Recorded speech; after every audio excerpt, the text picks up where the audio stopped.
जय हिंद दोस्तों, स्वागत है आपका प्रचंड प्रयास इस YouTube चैनल पे, जिस पे मैं आर्य शर्मा आज पढ़ाने वाला हूं आपको बहुत ही प्यारा टॉपिक जिसका नाम है विद्युत धारा। जी हां, इलेक्ट्रिक करंट के बारे में हम लोग जानेंगे। ये कक्षा 10 के लिए इंपॉर्टेंट है ही, साथ ही साथ छोटी कक्षाओं में यानी कक्षा 8 और कक्षा 9 में भी थोड़ा सा, 9 में तो चलो इलेक्ट्रिसिटी का टच नहीं है, लेकिन कक्षा 8-7 में भी हम इसके बारे में पढ़े हुए होते हैं। कक्षा 12 का भी ये एक टॉपिक है, यानी जिसमें कुल मिला के ओवरऑल कहा जाए तो सब विद्यार्थियों के लिए ये टॉपिक इंपॉर्टेंट है और बेसिक भी हमको इसमें जानने को मिलेगा। तो स्टार्ट करते हैं इस प्यारी सी क्लास को, लेकिन उससे पहले मैं आपसे गुजारिश करूंगा, अगर आप नए हैं तो हमारे चैनल को सब्सक्राइब कर लीजिए और वीडियो को प्लीज एक लाइक करके प्यारा प्यारा एक क्या कमेंट्स कर दीजिए, जो कि हमें मोटिवेशन देता है और अगले वीडियो बनाने के लिए हमें एक प्रेरणा मिलती है। तो आइए स्टार्ट करते हैं इस प्यारे से वीडियो को, जिसका नाम है विद्युत धारा यानी इलेक्ट्रिक करंट। तो सॉरी, तो इलेक्ट्रिक करंट, जैसा कि आप जानते हैं कि इलेक्ट्रिक करंट जो बहती है कैसे, किसमें, चालकों में। तो सबसे पहले इलेक्ट्रिक करंट फ्लो करने के लिए आपके पास क्या होना चाहिए? चालक होना चाहिए। क्या होना चाहिए?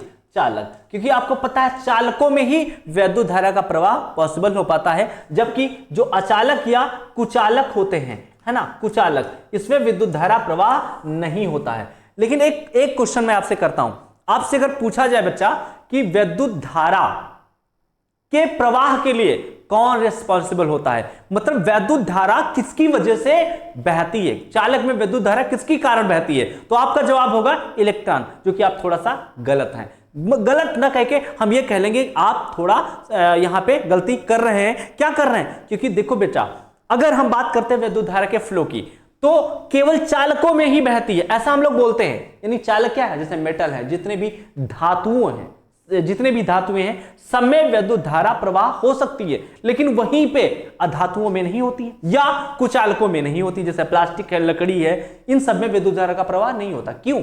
ऐसा क्यों? अगर इलेक्ट्रॉनों की वजह से बहती है तो भैया इलेक्ट्रॉन तो इसमें भी होते हैं और इलेक्ट्रॉन इसमें भी होते हैं, है ना। जैसा कि मैं पिछले वीडियो में आपको बता चुका हूं चालक और कुचालकों के बारे में। तो इलेक्ट्रॉन दोनों में मौजूद होने की वजह से भी कुचालकों में विद्युत धारा नहीं बहती है। क्यों? रीजन इज दैट, क्योंकि भैया यहां पे विद्युत धारा इलेक्ट्रॉनों की वजह से नहीं, मुक्त इलेक्ट्रॉनों की वजह से बहती है। आप यहां पे आंसर दिया करें मुक्त इलेक्ट्रॉन। मतलब मुक्त इलेक्ट्रॉन का मतलब क्या हो गया? बुझिए, मुक्त इलेक्ट्रॉन का मतलब होता है फ्री इलेक्ट्रॉन। क्या? Free electron. ठीक है, फ्री इलेक्ट्रॉन की वजह से विद्युत धारा क्या होती है? बहती है। क्योंकि मुक्त इलेक्ट्रॉन किसमें पाए जाते हैं? चालकों में ही पाए जाते हैं, और कुचालकों में मुक्त इलेक्ट्रॉन नहीं पाए जाते, इस वजह से उसमें विद्युत धारा का प्रवाह नहीं होता है। ठीक है, अब मुक्त इलेक्ट्रॉन क्या होता है, कैसे बनते हैं, इसको देखने के लिए आप हमारा पिछले वीडियो देख लीजिए, आपको समझ में बिल्कुल आ जाएगा। तो ठीक है बेटा, चलते हैं इसका नेक्स्ट तो टॉपिक है। सबसे पहले हम विद्युत आवेश के बारे में समझेंगे, मतलब विद्युत धारा को समझने से पहले हम किसके बारे में समझेंगे? विद्युत आवेश के बारे में। तो आवेश क्या है, परिभाषित करने से पहले हम आपको थोड़ा विजुलाइज कराएंगे। ठीक, आपने अक्सर देखा होगा, अगर हम कांच की रॉड को किससे, थोड़े से कपड़े के साथ साथ, जैसे कांच की रॉड है और एक कपड़े के साथ साथ, कौन सा कपड़ा, रेशम का कपड़ा ले लीजिए और कांच की रॉड को थोड़ा रब करिए, रगड़िए। ऐसे रगड़ने के बाद फिर उसको छोटे छोटे टुकड़ों के पास ले जाइए, आप क्या पाएंगे? उसमें ये टुकड़े चिपकने लगते हैं। क्यों? वहां पे कुछ तो हुआ होगा कि उसमें ये छोटे छोटे कागज के टुकड़े या रेत के कण उसमें चिपकने लगते हैं। ऐसा क्यों? दूसरा एग्जांपल लेते हैं। अगर आप कंघी को, सूखी कंघी भी हो, सूखे बाल भी हो, अगर कंघी को आप अपने बालों पे यूं रगड़ लीजिए, ठीक है, आज ही प्रैक्टिस करिए, सूखे बालों पे रगड़ना है। सूखे बालों पे अगर आप कंघी को रगड़ते हैं, उसके बाद कागज के छोटे छोटे टुकड़े या रेत पे, आप रेत मतलब मिट्टी के पास ले जाते हैं, तो उसमें क्या हो जाएंगे? वो रेत के टुकड़े या कागज चिपकने लग जाएंगे, जो कि पहले नहीं हो रहा था। या दोबारा उसी कंघी को जब अपने बालों के पास ले जाएंगे तो बाल आपके सीधे होने स्टार्ट हो जाएंगे, मतलब बाल इस कंघी की तरफ अट्रैक्ट होना स्टार्ट हो जाएंगे। तो ये गुण कहां से आया? इसी गुण को तो बेटा आवेश या चार्ज कहते हैं। यही अगला एग्जांपल, आप स्टूडेंट हैं तो आपके पास स्केल भी होगी जिससे आप लाइन खींचते हैं। इस स्केल को अपने सूखे बालों पे रगड़िए। अगर आपने तेल नहीं लगाया है तो लगा क्या है, तो फिर ट्राई करिए। जब नहीं लगा क्या है, अगल बगल के कोई दोस्त को पकड़ लीजिए, किसी के बाल तो सूखे होंगे, उस पर रगड़िए जरा। कंघी रगड़ने के बाद उसको फिर कागज के छोटे छोटे टुकड़ों के पास ले जाइए, या डस्ट मिट्टी के पास ले जाइए, आप देखेंगे पूरी स्केल में डस्ट के छोटे छोटे पार्टिकल चिपक गए होंगे। क्यों? ये पहले नहीं हो रहा था, पहले भी चेक करिए, रगड़ने से पहले, उसके बाद चेक करिए। तो ये जो गुण आ जाता है, रगड़ने के बाद जो गुण आ जाता है, यही बेटा का इलेक्ट्रोस्टैटिक चार्ज है, यानी वैद्युत स्थितिकी आवेश है। क्लियर हो गया? तो यहां पे कुछ एग्जांपल्स मेंशन किए गए हैं जो मैंने आपको बताए हैं। ठीक, यहां पे आपको फिगर्स के थ्रू बताया भी गया है कैसे करना है। और एग्जांपल आपको मैं बता दे रहा हूं, कौन सा? अगर आप प्लास्टिक के चेयर पे बैठे हैं ना, कुर्सी जो अक्सर आपके अगल बगल मिल जाती है, तो अगर प्लास्टिक की कुर्सी पे अगर बैठे हैं आप और आपने फुल स्लीव नहीं पहना है, हाफ पहना है, तो आप उस पे जो पैडल होता है, मतलब जो कुर्सी का रखने वाला, हाथ रखने वाला, उस पे आपके हाथ ये रगड़ते हैं बार बार, और आप रगड़ने के बाद आप देखेंगे कि जब आप दोबारा हाथ उस कुर्सी के पास ले जाएंगे तो आपके ये जो रुएं होते हैं ना, बाल, जो हाथ के बाल, ये सीधे होना स्टार्ट हो जाएंगे, खड़े होना स्टार्ट हो जाएंगे। जैसे उसके पास जाएंगे तो बाल कुर्सी की तरफ अट्रैक्ट होंगे। ये गुण कहां से आ गया? इसी के गुण को हमको क्या बोलते हैं? आवेश कहते हैं। बहुत सारे एग्जाम्पल डेली लाइफ में हमको आवेश के मिलते हैं। एक और एग्जाम्पल, अगर हम जैसे ये टी शर्ट है, या ठंडक में स्वेटर को, जब ठंडक में स्वेटर को रात में निकालते हैं तो पूरा दिन चूंकि स्वेटर पहने रहते हैं या टी शर्ट पहने रहते हैं, तो क्या होता है, इससे बॉडी हमारी रगड़ा करती है ना, मतलब हम लोग हिलते फिरते हैं तो ये बॉडी में रगड़ती है। रगड़ने के बाद इसमें चार्ज स्टोर हो जाता है, गुण आ जाता है। जब आप इसको रात में उतारते हैं तो आपको चड़चड़ाहट की आवाज के साथ चिंगारियां भी देखने को मिल जाती हैं। यही क्या है बेटा? वैद्युत आवेश है। ठीक है, तो बहुत तरीके से हम अपने डेली लाइफ में वैद्युत आवेश को अनुभव कर सकते हैं, लेकिन एक्चुअली हम करते नहीं है। क्यों? क्योंकि अगर हम स्टूडेंट हैं तो ही भले ही थोड़ा सा मेंशन करें, लेकिन स्टूडेंट अगर नहीं है तो क्या है, ऐसा लगता है कि ये डेली लाइफ में रोज का फिनोमिना है तो कुछ स्पेशल नहीं लगता है। लेकिन ये, जी हाँ, ये आवेश है, यही वैद्युत आवेश है। तो अगर परिभाषित करें तो परिभाषा के लिए बच्चा हम यहां पे लिख सकते हैं क्या? वैद्युत आवेश, आवेश किसी, यहां क्या कह सकते हैं बेटा? आवेश किसी भी पदार्थ का वह गुण है जिसके कारण पदार्थ विद्युत और चुंबकीय प्रभाव उत्पन्न एवं महसूस किए जा सकते हैं। मतलब किसी भी पदार्थ का वह गुण जिसके कारण क्या हो रहा हो, जिसके कारण चुंबकीय प्रभाव और विद्युत प्रभाव क्या किए, महसूस हुए जा सके, है ना। किसी भी वस्तु में इलेक्ट्रॉन की अधिकता या कमी आवेश को प्रदर्शित करती है। सिंपल सी बात यहां पे लिखी है। क्या कह सकते हो? इफिशियंसी और deficiency of electron is known as charge. मतलब किसी वस्तु पर इलेक्ट्रॉनों की कमी अथवा अधिकता के कारण जो उस पे एक गुण आ जाता है, उसी को क्या कहते हैं? विद्युत आवेश कहते हैं। बात समझ में आ गई? किसी वस्तु पे इलेक्ट्रॉनों की अधिकता अथवा कमी के कारण जो उसमें एक गुण आ जाता है, जिसकी वजह से वो क्या छोटी छोटी चीजों को अट्रैक्ट करता है, खींचता है या दूर करता है, उसे हम क्या कहते हैं? विद्युत आवेश कहते हैं। इसे बेटा क्यू से प्रदर्शित करते हैं। एक लेटर क्या? Q, capital Q. ठीक है, इसे क्यू से प्रदर्शित करते हैं। किससे बेटा? क्यू से।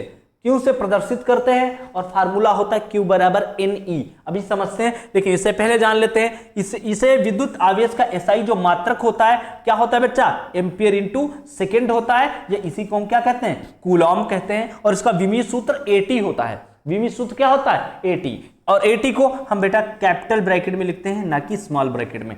AT इसका क्या हो जाता है? विमीय सूत्र। विमीय सूत्र क्या होता है? ये आप कक्षा 12 में जानते होंगे। अगर कक्षा 12 के आप बच्चे हैं तो आपको पता है विमा क्या होती है, या कक्षा 11 में भी हम लोग विमा पढ़ते हैं।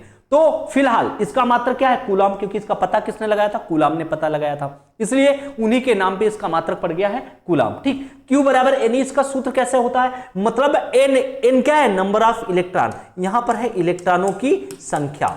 इलेक्ट्रॉनों की क्या है? ये संख्या है। ठीक, और E क्या है? E बराबर यहां पे होता है, थोड़ा सा मैं कलर चेंज कर लूं। ठीक, देखो बेटा, N क्या है? ये है इलेक्ट्रॉनों की संख्या।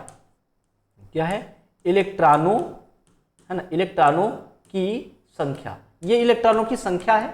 ठीक है, और अगर हम बात कर लें E की, है ना, E बराबर होता है बेटा 1.6 10⁻⁻19 कूलम। ठीक है, -19 कूलम। ठीक, ये E। Q बराबर NE का तात्पर्य है अगर एक वस्तु से N नंबर ऑफ इलेक्ट्रॉन दूसरी वस्तु पे ट्रांसफर किए गए हैं, है ना, तो उस पे आवेश कितना आएगा? क्योंकि आवेश दोनों पे आएगा। जैसे सूखे बालों पे जब हम कंघी रगड़ते हैं तो कंघी पे भी आवेश आता है, बालों पे भी आवेश आता है। ऐसा क्यों हो रहा था? कि ये आवेशित हो जा रही है, क्योंकि जब हम सूखे बालों पे कंघी रगड़ रहे होते हैं तो बालों से इलेक्ट्रॉन निकल कर कंघी में चिपक जाते हैं और इलेक्ट्रॉन चूंकि बालों से गए हैं इसलिए इस पे नेगेटिव आवेश यानी ऋणात्मक आवेश आ जाता है और इसमें इस पे पॉजिटिव आ जाएगा, धनात्मक, यहां से इलेक्ट्रॉन गए हैं तो ये पॉजिटिव हो जाएगा और कंघी में चिपके हैं इसलिए वो क्या हो जाएगा, वो ऋणात्मक आवेश हो जाएगा। तो अभी टाइप्स ऑफ आवेश हम लोग मतलब यहां पर आवेश कितने प्रकार के होते हैं तो हम बात कर लेंगे दो प्रकार के, एक धन आवेश और एक ऋण आवेश। कितने प्रकार के, दो प्रकार के। आवेश कितने प्रकार के, दो प्रकार के। पहला धन आवेश, दूसरा ऋण आवेश। धन आवेश कैसे बनता है, अगर धन आवेश के बनने की बात करने तो बेटा जो धन आवेश है वो कैसे बनता है, इलेक्ट्रॉनों की कमी के कारण, है ना। धन आवेश क्या है, इलेक्ट्रॉनों, है ना, इलेक्ट्रॉनों की कमी।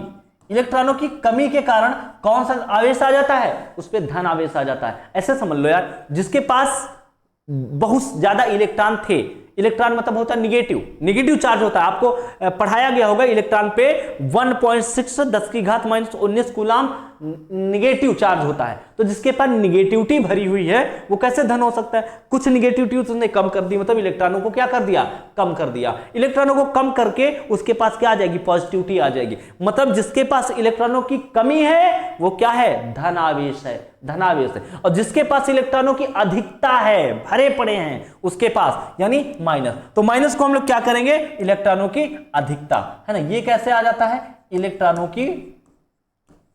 की अधिकता, जिसके कारण, अधिकता के कारण, है ना। अगर इलेक्ट्रॉनों की अधिकता है तो भैया ऋण आवेश आ जाएगा, कमी है तो धन आवेश आ जाएगा। बात समझ में आ गया। अब बताइए Q बराबर N कैसे बना होगा। अगर किसी एक वस्तु से दूसरी वस्तु पे n इलेक्ट्रॉन ट्रांसफर हुए हैं, n का मतलब है 5, 10, 15, 20, तो उस पे आवेश कितना आया होगा, जितने इलेक्ट्रॉन ट्रांसफर हुए हो उसको बस E से मल्टीप्लाई कर दीजिए। E का तात्पर्य 1.6 × 10⁻⁻19 से है, इतने से मल्टीप्लाई कर दीजिए, आपको पता चल जाएगा एक वस्तु से दूसरी वस्तु पे कितने इलेक्ट्रॉन ट्रांसफर हुए हैं। समझ में आ गया। सिंपल सा एग्जांपल अगर यहां पर ले ले तो यहां पर मान लेते हैं, माना, है ना, एक वस्तु से, है ना, वस्तु से 500 इलेक्ट्रॉन क्या हुए हैं दूसरी वस्तु पर, है ना, दूसरी वस्तु पर क्या हो रहे हैं, दूसरी वस्तु पर स्थानांतरित हुए हैं, वस्तु पर स्थानांतरित, है ना, स्थानांतरित हुए हैं। मैं जल्दी में लिख दे रहा हूं बेटा थोड़ा, है ना, हुए हैं कितने, 500 इलेक्ट्रॉन। तो आवेश कितना होगा, अगर हम आवेश देखें तो आवेश की मात्रा कितनी होगी, आवेश की मात्रा किस पे, दोनों वस्तु पे। आवेश की अगर मात्रा के बारे में बात करें तो फार्मूला क्या लगा देंगे बच्चा, अभी हमने आपको बताया कौन सा फार्मूला, Q बराबर बेटा Ne लगाएंगे। यहां पर N की जगह पे कितना है, 500 इलेक्ट्रॉन है तो 500 डाल दीजिएगा, इंटू E की जगह पे 1.6 × 10⁻⁻19 मैंने आपको बताया है। आप निकाल पाएंगे आवेश कितना ट्रांसफर हुआ होगा। कैसे, देखिए 16 पंचे 80, एक जीरो से ये उड़ा दो, 16 पंचे हो गया 80, मतलब 800, एक जीरो था ना, × 10⁻⁻19 कूलम। और यहां पर बच्चा ऐसे लिख लो 8.0 × 10 की घात कितना, एक, दो प्लस इधर किसका हो गए, दो, इसमें प्लस हो जाएगी, मतलब 17, -17 कूलम। इतना आवेश एक वस्तु से दूसरी वस्तु पे ट्रांसफर हुआ होगा, मतलब जब आपने क्या किया है, जब आपने 500 इलेक्ट्रॉन एक वस्तु से दूसरी वस्तु पे भेजा होगा। इसी को बोलते हैं आवेश का क्वांटीकरण या क्वांटाइजेशन ऑफ चार्ज। मतलब या तो जो जो चार्ज ट्रांसफर होगा एक वस्तु से दूसरी वस्तु पे वो E के मल्टीपल में होगा। मतलब या तो एक E ट्रांसफर होगा, या 2E होगा, या 3E होगा, 5E होगा, 10E होगा। मतलब कभी भी 1.5, 2.5, 5, पौने 6 E नहीं होता है। समझ में आ गया। इसीलिए कहा जाता है इलेक्ट्रॉन क्या है, जो चार्ज है यानी कि जो हमारा विद्युत आवेश है वो क्या है, क्वांटीकृत है। तो आई होप आप इस टॉपिक को बहुत अच्छे से समझ गए हैं। तो हमने आवेश पढ़ लिया, उसके बाद आता है बेटा विद्युत धारा। विद्युत धारा क्या होता है, देखा इसकी शकल कैसी हो गई।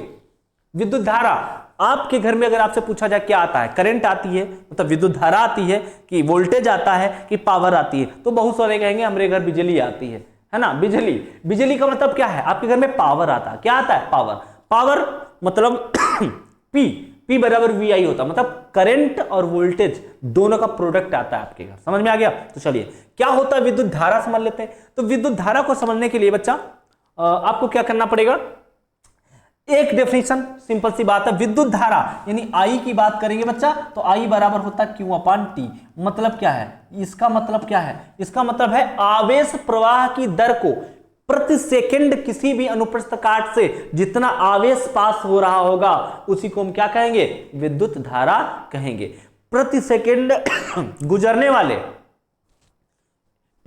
गुजरने वाले इलेक्ट्रॉनों की संख्या को हम सीधे कह सकते हैं विद्युत आवेश कह सकते हैं, ठीक है। तो यहां पर हम लिखें आवेश प्रवाह की दर को क्या कहते हैं, विद्युत धारा कहते हैं। यह एक कैसी राशि बेटा, अदिश राशि है। कैसी राशि, अदिश। अब कुछ लोग कहते होंगे नहीं सर करंट तो हम बताते हैं कि इधर से इधर जा रही है या इधर से इधर जा रही है या प्लस से माइनस जा रही है, तो वहां तो हम दिशा हमेशा बताते हैं, तो अदिश कैसे हो गया बेटा, अदिश इसलिए है क्योंकि विद्युत धारा को जोड़ते समय वेक्टर नियम का पालन नहीं किया जाता, सदिश नियमों का इस्तेमाल नहीं किया जाता। जैसे 5 एम्पियर की करंट इधर से आई है और 5 एम्पियर की मान लो इधर से इसमें आ गई, ठीक है, तो यहां पर करंट का मान क्या हो जाएगा, इस जंक्शन पे 0 हो जाना चाहिए। क्यों, क्योंकि वेक्टर सम क्या कहता है, वेक्टर सम 5 इधर से आई 5 इधर से आई, मान लो इधर, अब इधर 5 इधर से 5 इधर से और इधर जितनी गई है तो भैया ये 5 का सम क्या हो जाना चाहिए, 0 हो जाना चाहिए, लेकिन ऐसा नहीं होगा भैया, 5 इधर से 5 इधर से 10, तो इधर कितनी जाएगी 10 एम्पियर। इसीलिए मतलब ये वेक्टर नियम का पालन नहीं करता है एडिशन में, इस वजह से हम कहते हैं कि करंट हमारी क्या है, अदिश राशि है। समझ में आ गया, वेक्टर नियम। आपसे कोई पूछे करंट कैसी राशि तो बताएंगे अदिश राशि है। क्यों, तो बता देंगे क्योंकि ये वेक्टर सम का पालन नहीं करता, मतलब ये सदिश योग का पालन नहीं करता। समझ में आ गया। तो करंट को काहे से डिनोट करते हैं बेटा, इसे आई से प्रदर्शित करते हैं, आई बराबर क्यू बटे टी, अभी हमने आपको फार्मूला बता दिया। और यहां पर इसका जो मात्रक होता है एस आई मात्रक, एस आई मतलब इंटरनेशनल यूनिट, क्या होती इसकी, वो होती एम्पियर, क्योंकि इसका पता लगाने वाले व्यक्ति क्या है, एम्पियर उनका नाम था। और इसका अगर विमीय सूत्र लिखें तो बेटा कैपिटल ब्रैकेट में क्या लिख देते हैं, ए सिंगल लिख देते हैं, इसका विमीय सूत्र होता है। विद्युत धारा समझ में आ गई। आवेश प्रवाह की दर को क्या कहते हैं, विद्युत धारा कहते हैं। और एक फार्मूला आपको मिल गया, आई बराबर क्यू अपान टी। एक चीज और हमें आपको बता दें, अगर आप स्टूडेंट हैं तो आप जानते ही होंगे आई बराबर क्यू अपान टी हो गया, तो यहां से क्यू बराबर निकाल सकते हो, कितना आ जाएगा, आई टी। क्यू बराबर कितना, आई टी। और अभी पीछे से आप पढ़ के आए हो क्यू बराबर एन, क्यू बराबर एन ई, तो भैया दोनों क्यू के ही फार्मूले बन गए ना, और क्यू के फार्मूले बन गए तो इक्वल किया जा सकते हैं। यानी हम यहाँ पे एन ई बराबर क्या लिख सकते हैं, इन दोनों से एन ई बराबर लिख सकते हैं आई टी। यानी कि हमें अगर यहां से आई पता करनी हो तो एन ई अपान टी आराम से लिखा जा सकता है। और इस पे बेस्ड न्यूमेरिकल आपको हाई स्कूल में पूछे जाते हैं। समझ में आ गया। आई बराबर क्या हो गया, एन ई अपान टी, यानी नंबर ऑफ इलेक्ट्रॉन प्रति सेकंड किसी अनुप्रस्थ काट से, किसी भी अनुप्रस्थ काट से 1 सेकंड में गुजरने वाले इलेक्ट्रॉनों की संख्या ही क्या कहलाती है, करंट कहलाती है, विद्युत धारा कहलाती है। मात्रक हो गया एम्पियर, डिनोट करते हैं आई से। फार्मूला हो गया आई बराबर क्यू अपान टी, हो गया, समझ में आ गया होगा। बढ़ते हैं आगे। और जी हां, आपके लिए बहुत अच्छी खुशखबरी है। वो क्या है, वो आपको नजर आ रहा होगा, यूपी में पहली बार, जी हां, यूपी बोर्ड के बच्चों को बहुत ही अच्छे ढंग से तैयारी करवाने के लिए हम लोग यानी प्रचंड प्रयास की पूरी टीम एकदम जोर पे है, यानी कि अपनी पूरी क्षमता लगा के आपके रिजल्ट को, आपके भविष्य को एक अच्छा भविष्य यानी सुंदर सजाने के लिए हम लोग पूरी मेहनत कर रहे हैं। और ये पूरी की पूरी तैयारी आप किसी भी कक्षा 1 से लेकर 12 तक के किसी भी कोर्स की तैयारी बहुत ही कम रुपयों में, यानी कि आपके पॉकेट मनी से ज्यादा भी नहीं हो सकता है ना, बिल, और वो भी 50% डिस्काउंट में चल रहा है। तो जाइए हमारा एप्लीकेशन प्ले स्टोर से डाउनलोड करिए और किसी भी कक्षा 1 से लेकर 12 तक के कोई भी कोर्स यानी फुल कोर्स फुल सब्जेक्ट के साथ साथ आपको मिलने वाला है महज कुछ ही रुपए में, जैसे कि 99 रुपीज में, 192 रुपीज में, सॉरी 199 में, बहुत ही मतलब 100, 102 में, 300 रुपए में, मैक्सिमम 300 रुपए है, और वो भी 50% डिस्काउंट में चल रहा है। तो आज ही जाके हमारे साथ अपनी तैयारी को क्या करें, 4 चांद लगाएं। चलिए स्टार्ट करते हैं। ये तो आपको समझ में आ ही गया होगा। उसके बाद विद्युत विभव के और विभवांतर के बारे में समझ लेते हैं। देखो हमने पढ़ लिया क्या, आवेश, उसके बाद पढ़ लिया करंट। अब बात कर रहे थे विद्युत विभव की। विद्युत विभव क्या होता है, विभव या पोटेंशियल, आप क्या कहते हो, इलेक्ट्रिकल पोटेंशियल। तो क्या होता है भैया, एकांक आवेश को परिभाषा अगर लिखें तो एकांक आवेश को अनंत से कहां तक लाने में, एकांक आवेश को अनंत से किसी बिंदु तक लाने में जो काम किया जाता है उसे हम क्या कहते हैं, विभव कहते हैं बच्चा। जैसे मान लेते हैं ये है अनंत इनफाइनाइट और यहां पर हमने एक इलेक्ट्रिक फील्ड अप्लाई कर रखा है, ये है पॉइंट ए, तो यहां से प्लस क्यू आवेश है ना, प्लस क्यू नॉट, इसको बोलते हैं एकांक आवेश। एकांक का मतलब होता है इसका मैग्नीट्यूड होता है एक, मैग्नीट्यूड का मतलब होता है इसका मान क्या है, एक कूलाम। एक कूलाम आवेश को अनंत से किसी बिंदु ए तक लाने में जो काम करना पड़ा उसी को क्या कहते हैं, विद्युत विभव कहते हैं। यानी V बराबर बेटा W अपान क्या लिख सकते हो, Q नॉट लिख सकते हो। ठीक है, यह भी एक कैसी राशि है बच्चा, यह भी एक अदिश राशि है और इसका जो एसआई मात्रक होता है जूल प्रति कूलाम या वोल्ट कह सकते हो, जूल प्रति कूलाम या वोल्ट कहेंगे इसको। समझ में आ गया, ये क्या है, काम ही है। पोटेंशियल का मतलब कार्य, एकांक आवेश को अनंत से किसी बिंदु तक लाने में जो काम किया जाता है, इलेक्ट्रिकल वर्क किया जाता है, उसी को विद्युत विभव कहते हैं। समझ में आ गया। और आपको पता है करंट हमेशा विभवांतर के कारण ही क्या होती है, फ्लो होती है। विद्युत धारा विभवांतर के कारण फ्लो होती है, यानी जब दो बिंदुओं में विभवांतर होगा, एक विभव उच्च और दूसरा विभव निम्न होगा, तभी यहां से करंट यहां तक फ्लो होगी, अदरवाइज नहीं। तो हम विभव तो समझ गए, विभवांतर क्या है अब समझ, सिंपल सी बात है यार। विभवांतर समझने के लिए आप ये समझ सकते हो कैसे, देखो विभवांतर समझने के लिए मान लेते हैं कि अनंत से आप इस ए बिंदु तक लाने में W1 काम करना पड़ा। मान लेते हैं ये प्लस क्यू नॉट को बिंदु ए तक लाए, कितना काम करना पड़ा, W1, और इसी को बिंदु बी तक लाए तो W2 काम करना पड़ा। समझ में आ गया। तो बिंदु ए का विभव कितना हो जाएगा, VA बराबर अगर लिखेंगे तो हम लिख लेंगे W1 अपान क्यू नॉट, क्यों नहीं बोलिए। और अगर हम बिंदु बी की बात कर लें, बिंदु बी है ना, इसका विभव तो हो जाएगा W2 अपान क्यू नॉट। बताइए, W1 अपान क्यू नॉट, इसका हो जाएगा W2 अपान क्यू नॉट। इन दोनों का डिफरेंस लीजिए, विभवांतर अंतर, तो क्या हो जाएगा VA माइनस VB, है ना। जरूरी नहीं आप VA से घटाएं, VB से भी घटा सकते हैं, इसलिए माइनस लगा के हम लोग यहाँ पे डिफरेंस लगा देंगे। डिफरेंस का मतलब जो बड़ा है उससे घटाइए, तो कितना हो जाएगा बेटा, ये हो जाएगा W1 डिफरेंस W2 अपान कितना, क्यू नॉट। ठीक है, W1 से W2 घटाएंगे क्या मिल जाएगा, डेल्टा W मिल जाएगा, और अपान कितना, क्यू नॉट। और इधर VA से VB घटाएंगे, मतलब पहले विभव से दूसरा विभव घटाएंगे तो क्या आपको डेल्टा V ही तो मिल जाएगा। यानी विभवांतर बराबर क्या लिख सकते हैं, डेल्टा V बराबर W डेल्टा W अपान डेल्टा Q। दो विभवों के अंतर को ही तो विभवांतर कहते हैं। ठीक है, बिंदु ए का विभव अलग है, बिंदु बी का विभव अलग है, क्योंकि यहां तक लाने में अलग काम करना पड़ा होगा और यहां तक लाने में अलग काम करना पड़ा होगा। समझ में आ गया। तो बिंदु ए का विभव और बिंदु बी का विभव के अंतर को ही हम क्या कहते हैं, विभवांतर कहते हैं। अगर मान लेते हैं इस बिंदु का विभव ज्यादा है और इस बिंदु का विभव कम है, तो धनाधन करंट इसके बीच बहने लग जाएगी। अगर इनका कनेक्शन करा देंगे, आप तार जोड़ देंगे तो विभव बहने लगेगा, सॉरी विद्युत धारा बहने लगेगी। ठीक, विद्युत धारा बहाने के लिए कौन रिस्पॉन्सिबल है, कौन रिस्पॉन्सिबल बेटा, विभव। यहां पे आप फनी इमेज में एक देख पा रहे होंगे। ठीक, ये देखो ओम मतलब रेजिस्टेंस क्या होता है आगे हम समझेंगे।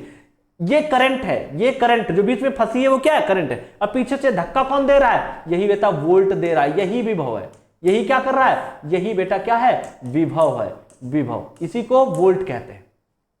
विभव करंट को पुश करने के, इलेक्ट्रॉन धक्का देने के लिए, इलेक्ट्रॉन चल रहा है किसमें, यह तार में ये फंसा है इलेक्ट्रॉन, इलेक्ट्रॉन मतलब करंट, तो इलेक्ट्रॉन को धक्का देने का जो काम करता है उसे ही क्या कहते हैं, विभव कहते हैं, विद्युत विभव कहते हैं। बात समझ में आ गई। और ध्यान रखना, अगर इलेक्ट्रॉन का फ्लो अगर ए से बी की तरफ है, इलेक्ट्रॉन किधर चल रहे हैं, ए से बी की तरफ, तो करंट भैया किधर बहती है, बी से ए की तरफ। उल्टा इलेक्ट्रॉनों के बहने के अपोजिट डायरेक्शन में करंट फ्लो होती है, याद रखना है आपको। समझ में आ गया। तो करंट को फ्लो कराने के लिए कौन फोर्स करता है, विभव, पोटेंशियल फोर्स करता है। ये ओम बीच में पकड़े है, निकलने नहीं दे रहा, मतलब दाब रहा है इसको, तो यही क्या है, रेजिस्टेंस। तो समझ लेते हैं बेटा रेजिस्टेंस क्या होता है। तो रेजिस्टेंस के लिए प्रतिरोध, आपको मार्केट में अगर प्रतिरोध देख, सॉरी यहां पर पहले हम लोग इससे रेजिस्टेंस पढ़ने से पहले हम लोग सबसे पहले क्या पढ़ लेंगे बेटा, रेजिस्टेंस से पहले हम लोग पढ़ेंगे बेटा ओम का नियम, जो कि बहुत ही ज्यादा इंपॉर्टेंट है, तब जानेंगे आप प्रतिरोध क्या होता है। ओम एक साइंटिस्ट का नाम है, उन्होंने एक प्रैक्टिकल किया। क्या किया, उन्होंने एक चालक को रखा, ये हमारे पास एक कंडक्टर है, जिसका मान लो एक कंडक्टर समझते हैं, कंडक्टर मान लेते हैं, एक तार ले लिया बच्चा। ठीक, ये हमने एक तार ले लिया। ठीक, ये हमारा कंडक्टर हो गया। इन्होंने क्या किया, इस तार में विद्युत धारा प्रवाहित करी, ठीक है, और यहां पे एक वोल्टमीटर जोड़ दिया, इसके इंड के बीच वोल्टमीटर लगा है जो कि बताएगा इसमें कितना विभव जा रहा है, और इसमें करंट देने के लिए यहां पर एक बैटरी लगा दी और यहां पे एक रास्ते में अमीटर जोड़ रखा है, यानी करंट यहां से चलेगी, सबसे पहले अमीटर में जाएगी, यानी बताएगी कितनी करंट इस परिपथ में जा रही है, और इसके सिरों का जो विभवांतर होता है, क्योंकि विभवांतर हमेशा नापा जाता है, ठीक है, विभवांतर कैसे नापेंगे, पहले सिरे का विभव और दूसरे विभव वो नाप लेते हैं, उसे कहलाता है पोटेंशियल विभव या वोल्टेज। तो अब ओम ने क्या देखा, सनी ओम ने क्या देखा कि अगर उन्होंने देखा कि अगर हम चालक को पीटते नहीं है, लंबाई नहीं बढ़ाएं, इसका टेम्परेचर ना बढ़ाएं, तो इसमें जितनी करंट फ्लो करा रहे हैं वो विभव के अनुक्रमानुपाती है। मतलब वो कह रहे हैं करंट को अगर हम बढ़ाएं तो विभव बढ़ता जाता है, या पोटेंशियल को बढ़ाते जाए तो करंट अपने आप बढ़ती जाती है। उसी क्रम में इसी को उन्होंने एक नियम बना दिया, ठीक है, उठाया कॉपी पेन और लिख डाला। क्या लिखा उन्होंने, बढ़ाया यदि चालक की भौतिक अवस्थाएं ना बदली जाएं, यदि किसी चालक की भौतिक अवस्थाएं स्थिर रखी जाएं, यानी ना बदली जाएं, जैसे लंबाई, ताप, दाब वगैरह ना बदला जाए, तो उनके सिरों के बीच लगाया गया जो विभवांतर है, कि चालक के सिरों के बीच लगाया गया विभवांतर, उसमें प्रवाहित धारा के अनुक्रमानुपाती होता है, ठीक है, यही यहां पे लिख रखा। देखिए यदि किसी चालक की भौतिक अवस्थाएं जैसे ताप, लंबाई, दाब न बदली जाए, ठीक है, और न बदली जाए, तो इसके सिरों के बीच लगाया गया विभवांतर चालक में प्रवाहित धारा के अनुक्रमानुपाती होता है। इसका मतलब एक आपने चालक रख दिया, उसको अब छूना नहीं है, केवल आप उसमें करंट फ्लो करवाइए, मतलब उसे विभव को मेंशन करते जाइए और उसके साथ करंट को लेते जाइए। आप देख पाएंगे कि V किसके प्रोपोर्शनल आ जाएगा, I के, मतलब जितना ज्यादा V को बढ़ाएंगे उतना ज्यादा I बढ़ जाएगा। समझ में आ गया, बिल्कुल प्रोपोर्शनल होता है। और भैया प्रोपोर्शनलिटी का साइन हटाते हैं तो क्या डालते हैं, एक कांस्टेंट यानी R डाल देते हैं। यहां से V प्रोपोर्शनलिटी हटाएंगे तो यहां डाल देंगे R और लिख देंगे I, क्या हो जाएगा, V equals to R I या I R, V equals to I R, ये ओम का फार्मूला हो गया। और जहां पर R क्या है बेटा, एक नियतांक है, और यही वो भाई साहब है जिनको प्रतिरोध कहा जाता है। यही क्या कर रहे हैं, पीछे देखो पकड़े हैं करंट को, नहीं जाने दे रहे हैं, पीछे से वोल्टेज धक्का मार रहा है, पुश कर रहा है, लेकिन ये करंट को फ्लो नहीं होने दे रहे हैं। मतलब साफ साफ जाहिर है इनका तात्पर्य क्या, जिसे क्या कहते हैं, ओम प्रतिरोध कहते हैं। अगर इसको आपको चेक करना है, ओम का नियम प्रैक्टिकल करना है लैब में, तो ऐसी डिवाइस आपको मिल जाएगी आपके लैब में। लैब का मतलब आपके प्रयोगशाला जो होगी, भौतिक प्रयोगशाला, उसमें जाइए, एक ऐसा ऑपरेटर्स नजर आएगा, उसमें एक वोल्टमीटर, एक अमीटर लगा, कुछ पिन्स होती हैं, और यही सर्किट इसके अंदर होता है, यानी एक प्रतिरोध लगा होता है, और इस खुटिया को घुमा करके हम इसका क्या विभव चेंज करते जाएंगे, और उस विभव के करेस्पॉन्डिंग हम बदल तो विभव रहे होंगे, उसके साथ इसमें पढ़ते जाएंगे अमीटर में धारा। ठीक, तो विभव और धारा के बीच अगर हम ग्राफ खींचें तो बेटा एक ग्राफ क्या आता है, एक सीधी लाइन आती है। आई और वी के बीच अगर हम ग्राफ खींचते हैं तो क्या आती है, एक सीधी लाइन प्राप्त होती है। इसका मतलब क्या है, प्रोपोर्शनल है। ठीक है, तो आपको ओम का नियम समझ में आ गया होगा। ओम कहते हैं यदि किसी चालक की भौतिक अवस्था न बदली जाए तो उसके सिरों के बीच लगाएगा विभवांतर, उसमें प्रवाहित धारा के अनुक्रमानुपाती होता है। ठीक है, if the physical conditions of the conductor remains unchanged, then the potential applied across the ends of the conductor is directly proportional to current flow in it। ठीक है, V equals to I R, इसका formula हो गया। R क्या है, एक प्रतिरोध है। समझ में आ गया, प्रतिरोध क्या होता है यहां आप समझ लेते हैं। प्रतिरोध का मतलब आप मार्केट में लेने जाएं, किसी भी इलेक्ट्रिकल शॉप पे चले जाइए और आप कह दिए प्रतिरोध आपको इस तरीके से मिल जाएगा। अरे शॉप मत जाइए, अपना चार्जर तोड़ डालिए, पुराना पड़ा हो तोड़ डालिए, जो खराब हो उसको तोड़ने के बाद आपको इस तरीके से कंपोनेंट नजर आ जाएंगे। यही बेटा क्या है, प्रतिरोध है, रेजिस्टेंस है, जो करंट को फ्लो नहीं होने देता है। समझ में आ गया, मार्केट में ऐसे अवेलेबल है। तो बिल्कुल सी प्रतिरोध हमारा सिंपल सी बात है। और प्रतिरोध एक तार भी हो सकता है। दुनिया की मतलब जो इलेक्ट्रिक में चाहे पंखा हो, चाहे बल्ब हो, चाहे कूलर, फ्रिज, ये सब क्या है, प्रतिरोध है। जो विद्युत धारा के मार्ग में रुकावट डाले वो सब क्या है, प्रतिरोध है। बात समझ में आ गई, प्रतिरोध क्या है, प्रतिरोध मतलब रेजिस्टेंस है ना, जो करंट को फ्लो होने में बाधा डाले। ठीक, उसे क्या कहते हैं, प्रतिरोध कहते हैं। यानी आपको कोई काम करने जा रहे हो, आपका दोस्त या कोई आपकी टांग अड़ा रहा हो, वही क्या है, प्रतिरोध है। ठीक है, तो यहां पे देखिए प्रतिरोध क्या है बेटा, चालक का वह गुण जो विद्युत धारा के प्रवाह में बाधा उत्पन्न करे, क्या कहलाता है, विद्युत प्रतिरोध कहलाता है। समझ में आ गया। इसे काहे से प्रदर्शित करते हैं बेटा, आर से प्रदर्शित करते हैं। अदिश राशि है, ध्यान रखना। एसआई मात्रक क्या है, वोल्ट पर एम्पियर, या इसी को हम लोग क्या कहते हैं, ओम कहते हैं। ओम का लक्षण मतलब लक्षण कह रहे हैं, ओम का जो चिन्ह है वो ऐसे होता है। ठीक, ये वो वाला ओम नहीं है, ये वाला ओम नहीं है, आपके पास कौन सा ओम है, ये वाला।